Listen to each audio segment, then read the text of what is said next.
ভিডিওতে আমরা চতুর্থ শ্রেণীর প্রথম পর্যায়ক্রমিক মূল্যায়নের পরিবেশের 4 নম্বর স্কুলের প্রশ্নের উত্তরগুলো আলোচনা করব। একে আছে শূন্যস্থান পূরণ করো। কতে বলেছে ইট একটি জড় পদার্থ। খ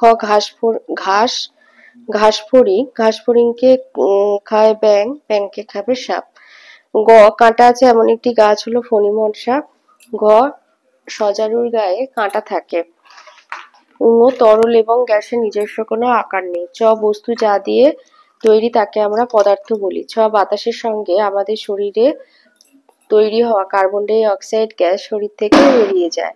বর্গিন জ বাতাস থেকে শ্বাস নেওয়াটা হলো প্রশ্বাস। ঝ ভারতীয় সিংহ একমাত্র গির অরণ্যে পাওয়া যায়। ইঙ সকালবেলা আমাদের ছায়া পড়ে পশ্চিম দিকে। দুইয়ে আছে ঠিক বাক্যের পাশে রাইট আর ভুল বাক্যের পাশে কাটা চিহ্ন দাও। ক কঠিন পদার্থের আকার এবং আয়তন নেই, ভুল। খ মাছ ডাঙায় বাস করে, ভুল।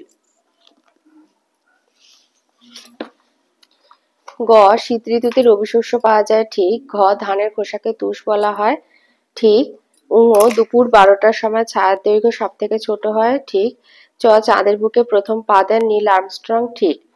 তিনে আছে এক কথায় উত্তর দাও। ক দিয়েছে জলে ভেসে থাকে এমন একটি উদ্ভিদের নাম কচুরিপানা। খ প্রজাপতি কি খায়, ফুলের মধু। গ মহাকাশে পাঠানো প্রথম কুকুরটির নাম কি, লাইকা।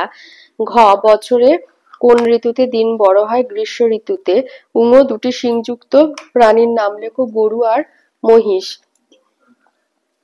চারের কতে দিয়েছে নিচের প্রশ্নগুলির উত্তর দাও। ক গাছ কোথায় খাবার তৈরি করে, সবুজ পাতায়। খ গাছ কোন গ্যাস বাতাসে মিশিয়ে দেয়, অক্সিজেন। গ কঠিন পদার্থে দুটি উদাহরণ দাও, লোহা এবং কাঠ।